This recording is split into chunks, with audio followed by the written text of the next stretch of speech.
In the world of motorsport, there are many iconic corners. And then there is Eau Rouge.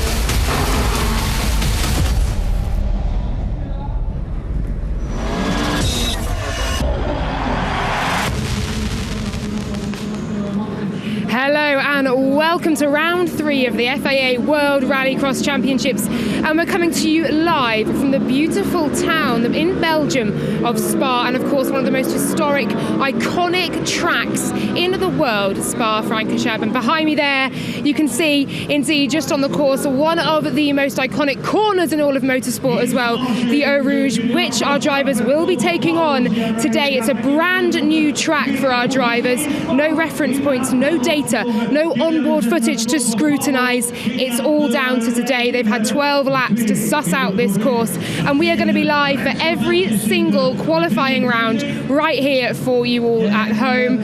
You can see we've got our World RX drivers just getting ready to go here. This, of course, the third stop in the FIA World Rallycross Championships and a big block in Europe. Let's just take a look at where we have to go next up. We've been to Abu Dhabi, we've been to Catalonia.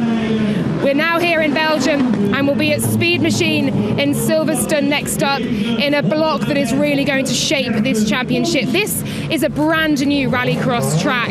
It's been prepped beautifully. The drivers are ready and very excited indeed about taking on some of the most famous roads, the most famous track in all of motorsport. I think we're ready to go. The World RX drivers are lined up here, ready and raring to race. Kevin Hansen, of course, is leader in the series. Timmy Hansen with that astonishing clean sweep, just the third driver in history to do so.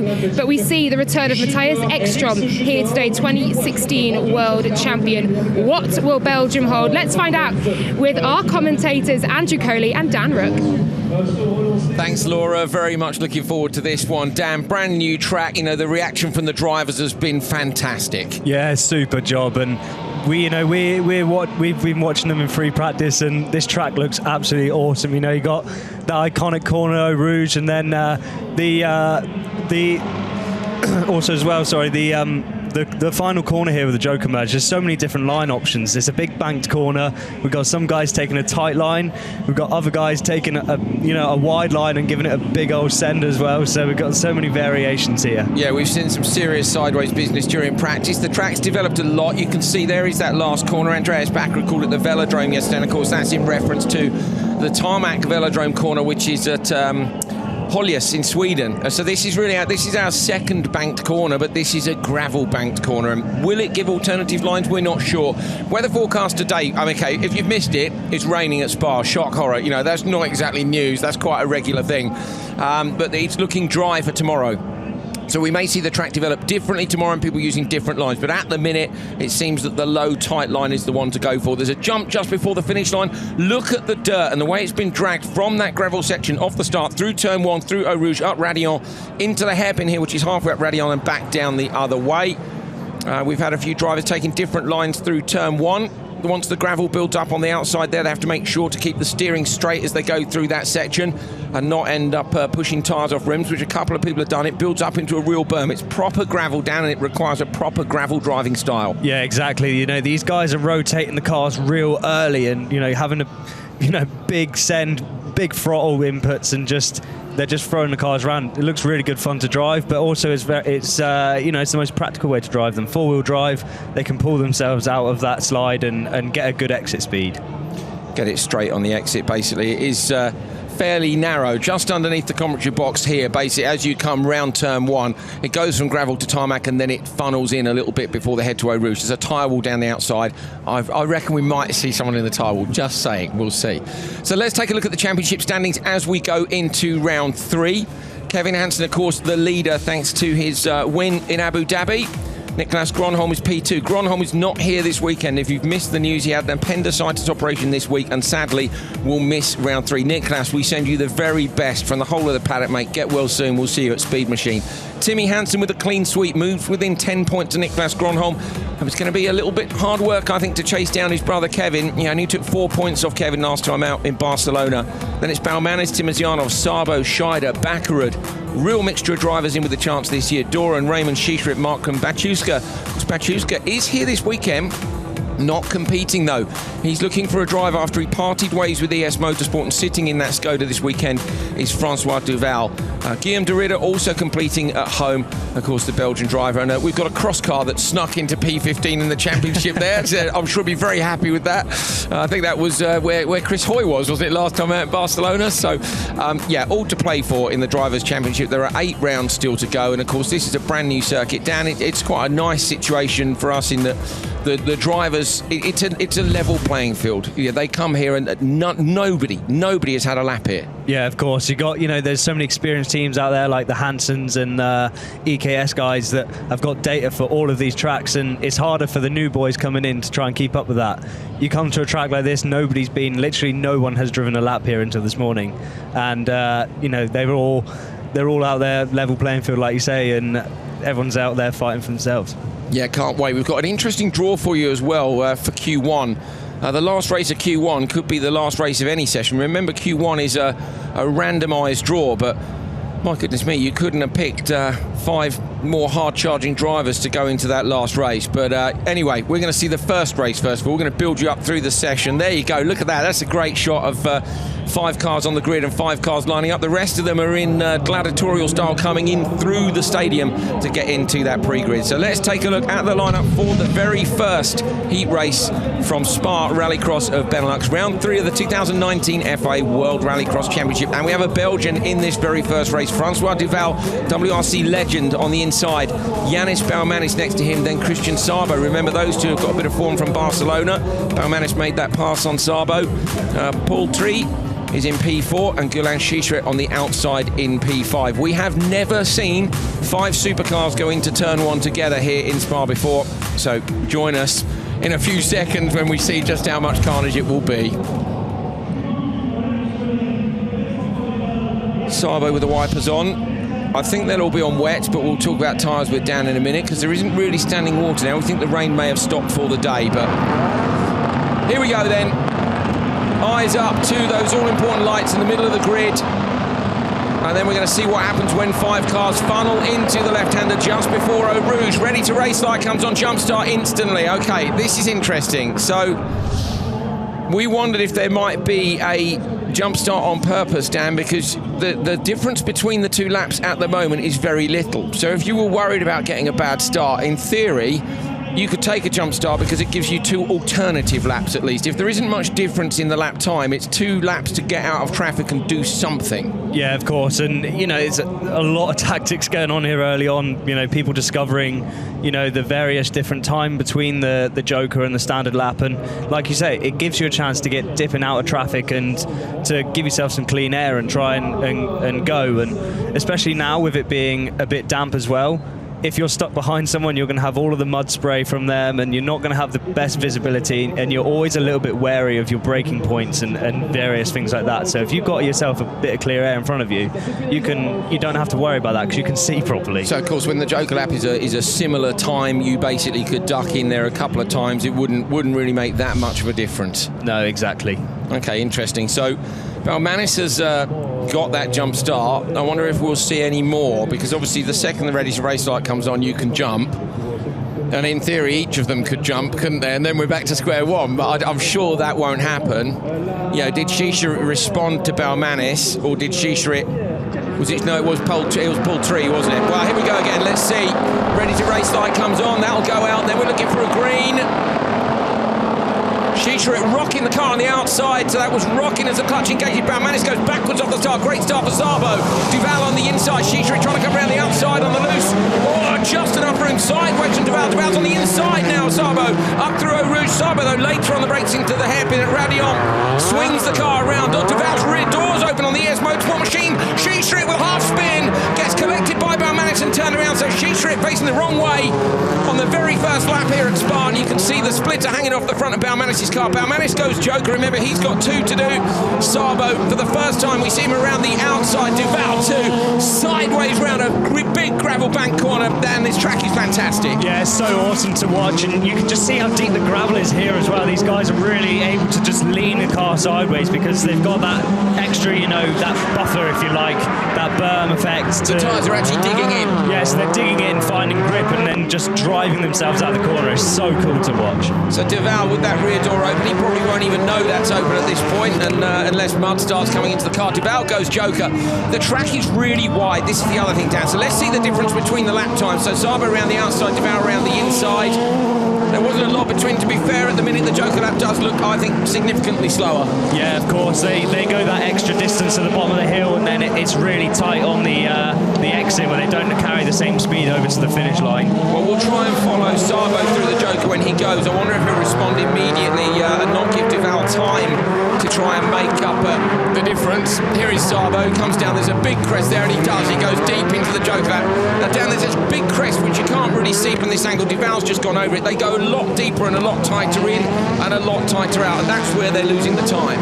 Yeah, so and as well, the braking points, obviously they're able to carry more speed into the Joker, but with that crest there as well, it really unsettles the car, so they've got to make sure they get on the brakes early enough so that they're not ending up sending it to the outside.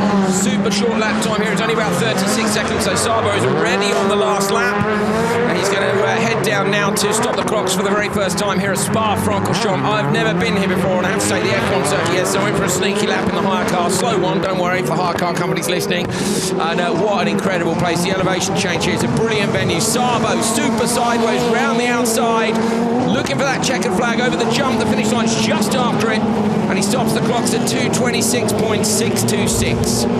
So 2:26 is our target time. Good start by Sabo getting out in front, and of course Matthias Ekstrom has had a lot to do with the setup on that car. We're going to see Ekstrom later on. Laura mentioned to you already that the 2016 World Rallycross Champion is back this weekend. There are actually 5 cars here, EKS machines being run variously by EKS, Monster Energy RX Cartel and JC Race Technic. And in fact, Ekstrom opting to be run by Joel Kristoffersen's outfit. Here's the result of Q1 Race 1. Sabo takes it from Francois Duval. Duval looking comfortable in the Fabia. Balmanis pulled 3. And Gilad Shisharit, who of course suffered that half spin up at the hairpin on lap 1. The cars are rolling back under the commentary position now to head towards the paddock. Fair amount of mud on them. Dan, nothing too bad in terms of visibility.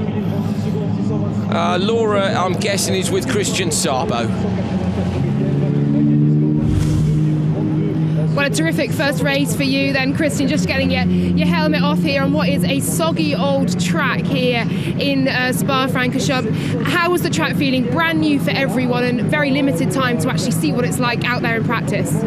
Well, it was a quite good run for me. It's a good beginning of a weekend. On the free practice, I couldn't really find the best option or the best lines and the best settings for the car, but I felt it very comfortable now. The track is good. They remade it somehow between free practice and this Q1. So my start was mega. These conditions are for my start style, so that's why I could turn first. So I'm absolutely happy. Yeah, job well done. Well done. Thank you. So Sabo happy with his start in Q1 Race 1, and you can see why. First race here at Spa, and he got cleanly away from the line. Not too much wheel spin, that allowed him to pick his line. Duval did get up the inside, a little bit of door contact through Eau Rouge. Lovely shot there on the exit as they go into Eau Rouge and then up Radillon and into the hairpin here. Now watching the background for Shisharit, he has a bit of a problem here, Dan. Yeah, so just coming in, maybe a little bit of understeer almost on the way out, collecting the side of Duval's car there, and then the contact from behind then with Balmanis as well, and he was a bit of a passenger from there. Balmanis, I think, not really at fault there. You know, Shisharit's car's utterly broadside in the road in front of him. The stewards may say different. I mean, we'll keep an eye and see if there's any penalties to be handed out. Sabo steering clear of the paint, and we've seen some real sideways stuff on the paint, as well as sideways stuff in that banked gravel turn. But a great start to the action here at Spa.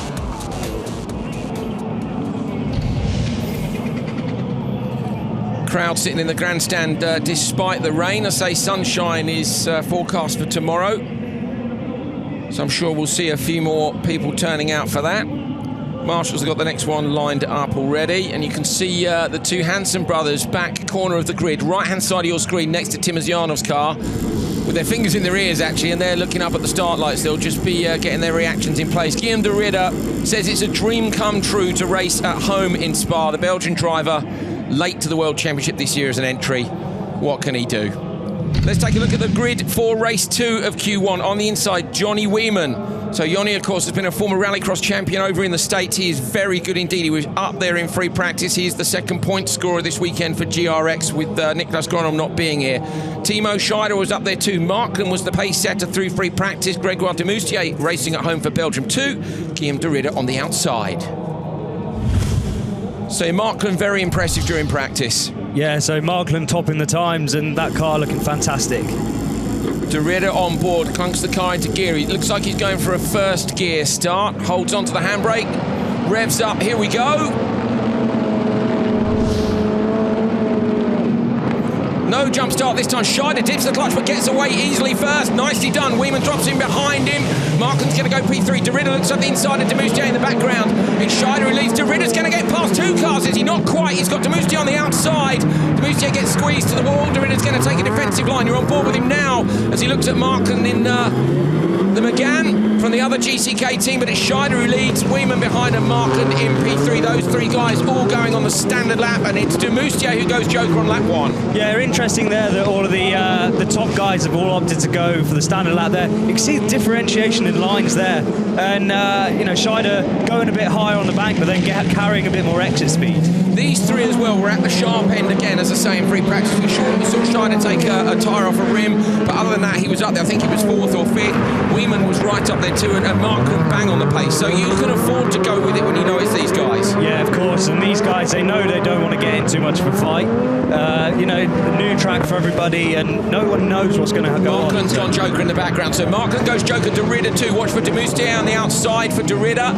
Weeman is right up underneath the back bumper of Scheider. Scheider sideways in the Seat Ibiza up towards the jump, flies it with Weeman in behind. And then they've got to get the car stopped. So Markland now with a 1.9 gap to those 2 cars in front. Can he close that gap down in this lap? Interestingly, the joker lap there, obviously Markland's taken it on lap 2. Compared to their lap from the standing start, it's only 2/10 slower. So it's, like we say, it is close in between them. Weeman goes joker this time. So it's going to be about whether Markland can get the overlap on Weeman. It was 1.9 to the leader, but Weeman was right underneath him. It's going to be close at the merge. Markland around the outside. Scheider runs the car a little bit wide. Markland looks to have found enough traction. He's going to get past Weeman. That is a fantastic drive from Anton Markland, the pace setter in practice, Dan. Fastest lap of the day is the pace setter in the racing. Yeah, of course, fantastic job. You know, in fact, going 3/10 faster than Szabo there. So maybe we see some track development as well. We're not too sure, but you know, fantastic job, and he's really gaining up on the back of Scheider now. Gap down to 1 second. Scheider goes joker on the last lap. He slots in wide on the gas early in the Seat Ibiza, but Markland looks to be ahead already. Keeps the nose of the car in tight on the inside. This is where Scheider was running out a bit wider. Markland keeps it straight and tidy. Can Weeman get him too? Markland's going to take the checker flag. Scheider pushes the car out wide, holds on to P2. But it is Markland who takes race 2. 2:26.2. He's actually only 0.4 of a second faster than Szabo's time from the previous race, but at the minute he leads Q1. Markland responding there again with the fastest lap in his final lap there of 34.6. So maybe if he hadn't been in traffic at the start of the race, we might see an even quicker time from Anton Markland, but there you go, it's enough at the minute. Scheider and Weeman with him, as they were during free practice. De Ridder and de Moustier, the Belgians, with a little bit of work to do to get up to the front running pace. That's where they slot in. De Valk is in 5th place, De Ridder in 6th, but at the minute it's Anton Markland leading from Christian Szabo. There you can see the cars head up to the little hold, well, the runoff area basically for F1 between Eau Rouge and Radion. And then they go back up out towards the paddock, which is behind the spotter tower. You can see the spotter tower left of your picture, and over the back of the classic pits in the background is where the paddock is for the World RX guys. So one guy who's not headed back to the paddock just yet is Anton Markland. He's with Laura now. Anton, fastest lap, fastest time so far, fastest in free practice as well. This track suiting you? Yeah, I mean, we have an upgrade from Bilstein coming in this weekend, and it works absolutely fine, I have to say. And no, we were really quick on the free practice. Unfortunately, we got into some traffic after a bad launch. Had to make up for that. We're doing an early joker. It's not the optimum way to do a heat. You want to lead from turn 1, and then so I think it would be maybe tough to be quickest overall, but for sure we are showing the pace of the Renault Megane from. Yeah, I hope it will be a good weekend. We'll see how far it goes. Thank you, well done. Race 2 then, Markland didn't get the start he wanted, Scheider did. So it was Scheider and Wieman into turn 1. Markland ended up in 3rd, but Danny did the job he needed to do to get back up to P1. Could he have gone much quicker, you know, if he'd got the whole shot? Yeah, of course, and unfortunately for him, not getting the start he wanted from that middle slot in the grid. You can see then running slightly wide from riding on board with De Ridder, and him able to get a nose just up the inside on Eau Rouge, but having to back out of it. But what could Markland have done if he had that bit of clear space? Looking very strong indeed. This was Scheider, spectacularly sideways around that dirt bank corner, and I do like the fact they're able to take different lines there. Yeah, it's so good. It shows so much variation and a bit more tactics, if you like, and racecraft, and how they're going to maybe cut under one of the other ones into turn 1 after that last lap. So in the background, Markland coming through to take the checker flag. Scheider just able to hold off Wieman. 5 cars down there on the grid and ready to go. You can see some puddles in the background, but as I say, at the moment, the track doesn't have any standing water, but there's a hell of a lot of loose gravel out there. Kevin Hansen in the last race, of course, the World Championship leader, putting his balaclava on over those familiar glasses. There's Graham Rodemark in the background running down to talk to him, and also there you can see with the red Audi, Matthias Ekstrom. So Ekstrom getting himself into the car as well. I told you that last race was a hell of a lineup, and it certainly is. Let's see the lineup though before that for race 3. Timozyanov on the inside was in full send mode, let's say, during practice earlier on today. Andreas Backwood next to him. Then it's Ollie Bennett, Herv Napik and Enzo Eid making his debut in the World Rallycross Championship. Welcome, Enzo. So Enzo Eid, Belgian driver, was supposed to be coming last year. I saw him and said, what have you been up to? And he said, oh, finally I got some time off from the boss, which I think was a joke, because I believe he does right for himself. So he was going okay in practice too, but Timo was absolutely on it. The ready to race light is on. That car looked amazing over the bumps earlier on. Good start on the inside, but backward looks to edge Timozyanov. Bennett maybe too, so backwards on the inside of Bennett on the run down to turn 1. Timozyanov slots into P2. Bennett trying to go around the outside. Timmer into the side of Bennett, holds on to P2. Fantastic aggressive driving from the Russian to hold that slot, but it is backward who gets the whole shot. Bennett's late on the brakes, almost connects Timmer, runs a bit wide, manages to avoid him. Good job by Ollie too. Yeah, so you can brake so late going up that hill. Like, obviously cameras do not do it justice. It is so steep going up that hill, and they can leave their braking to the last second to really try and maximise the lap time. So Ollie there maybe going a bit too over the top, but managing to just hold himself up.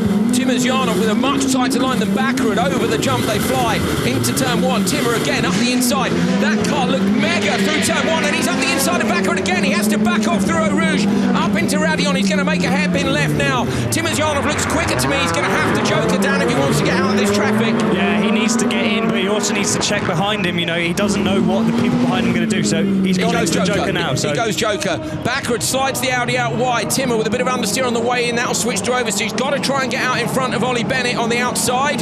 I think you'll be able to. So Timozyanov, this car is looking mega here. It got quite bumpy during practice when the berms built up in turn 1, and Dan, the Hyundai was able to just over the bumps like they weren't there. Yeah, it's just so settled, and I'm so impressed with the way they're able to keep the nose of the car in. When we rode on board with him a lap ago, coming into turn 1, you were looking at the wall, you weren't looking at the track. He had that car rotated so well just to hook himself on the inside and find the grip. Backward goes standard lap again, so Backward's going to hold on to the last lap, and I think that might cost him, because Timozyanov to me is gaining on it. It's 1.8. We saw that was just about enough. Look at the difference in line through here. Okay, pretty similar this time round, but again, Timmer somehow able to drag the nose back in early as we see Bennett in the joker. Yeah, so just waiting for the lap times to come into Timozyanov there, 4/10 faster than Backward in front of him, so Backward could be in trouble here. Backward will have to joker on this last lap. Here we go. Hairpin, he's wide in the hairpin too, so Backward's quite ragged ragged here, and Timmer is keeping it super tidy. Watch for the split in. That's the big crest we're talking about. They're hating that, they reckon, at 190 kilometres an hour in the dry. Timmer, though, is 2 sideways onto the standard lap. So Timmerjanov makes a mistake on the standard lap, and I think Backward might hold on here. It's going to be a race to the line, but Backward's going to hold on. Timmerjanov, 2 ragged on the last lap and loses a ton of time. Backward takes the flag. Mistake there from Timmer down on that right-hander at the bottom of the hill. Yeah, Timmerjanov, they're actually losing 2 seconds to his lap time before, so something really wrong there. Didn't seem to get the drive. Oh, he stopped. Sorry. So outside the commentary box, Timmerjanov has stopped. We just spotted that. There you go. So, okay, that might explain technical issue rather than mistake. You know, we're saying mistake. He's on board. What's he saying? He needs lifting up. Okay, so it's transmission or engine then, isn't it, if he needs lifting? Engine still seems to be running from our onboard audio. Of course, if there's nothing wrong with that engine, he needs to keep it running so he doesn't end up overheating. If he's come off of a race flat out and then just cuts the engine, you're not running any water around the systems, you're not running any cooling. So he needs to be, even if his gearbox or something is gone, he needs to sit there with the engine going just to try and keep everything cool. Keep everything from getting any heat soak anywhere. Oh, he's annoyed, isn't he? But the thing is, actually, to be fair, okay, actually, Backward's gone super quick, but Timmerjanov would have gone even quicker. Let's take a look at the result. Backward does a 2:26.009 to put himself at the top of the table. Timmerjanov looked with a 2:28.1, but we know he lost a couple of seconds on that last lap, so potentially Timmerjanov could have gone quicker. But it's not a bad one anyway, and that's the point. So although the Russian has a problem with the car now, P6 with only 5 cars to go is a good position to be in. So nicely done for him. Bennett's done well as well in 8th. That's knocked down Duval as the top Belgian down to 7th. At the minute it's Backward, Markland, Sabo for your top 3. So 2 Audis in the top 3. Got another one still to come.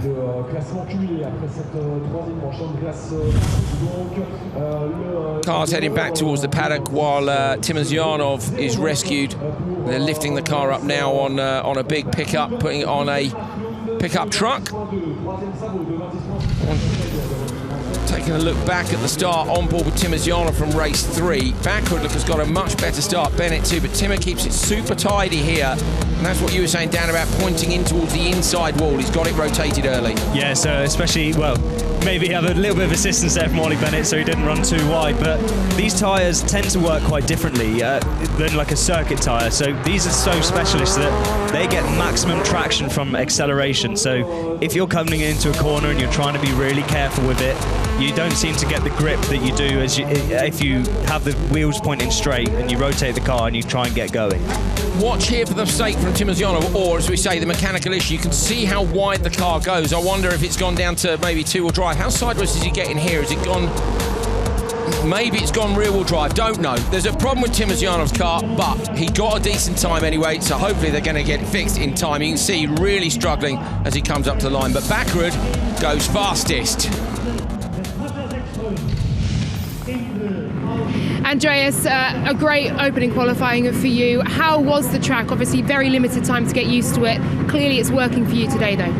Yeah, right now we try to keep it safe. You know, it was very rutted up. Like, first of all, the track is really, really cool. Like, they have done a great job here, but unfortunately, it's very tough to make rallycross circuits for rallycross cars. 600 brake horsepower, a lot of grip, a lot of wheel spin, and especially now when it's raining. So we try to play it safe, no punctures, avoid everything. So, you know, I think it was good to have a heat win, but yeah, I don't think the speed was really great. Well, fastest so far, so top of the table, but a very fast race to come. The recovery for you from Abu Dhabi continues, doesn't it?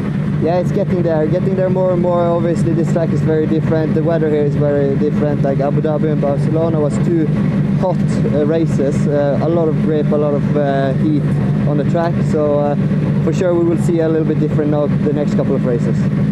Thanks, Andreas. Well done. Backward happy. And not surprisingly so. 5 cars still to come. He says he's not that happy with the time.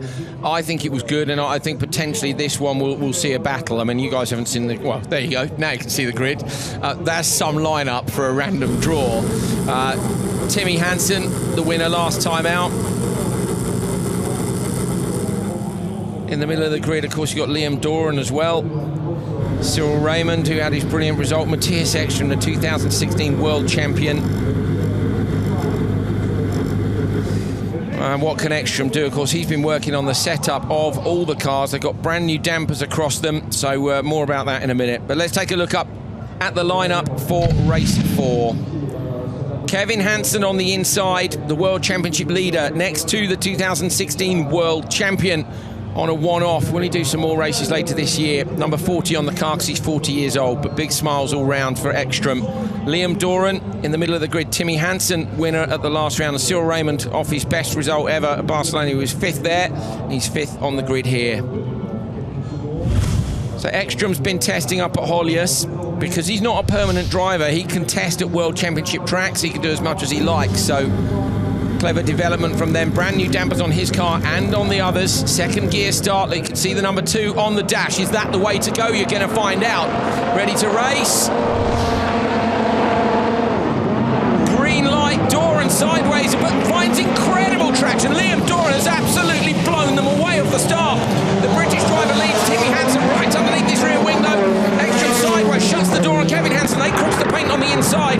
Timmy Hansen is right up underneath Doran. Looks like he's got more pace than Liam at this point, but it is only turn 1. Yeah, so fantastic job there from Liam. You can almost argue that being British is an advantage with this wet weather. Managing to get the car off the line and just leaving himself so much room to just get away into turn 1. Oh, Liam's got mega sideways and has allowed Timmy through. Is he going to get back up underneath him? I think he is. So Liam Doran goes deep. Timmy goes up wide and high. Oh, Timmy taps the wall. Kevin Hansen's gaining on his brother in the background. Liam is sideways everywhere. Matthias has chokered and he's behind the Hansens already. Yeah, so fantastic job there by Matthias. He's just going to be hoping now he can get the race time. He doesn't want to be held up by this battle going on in front of him.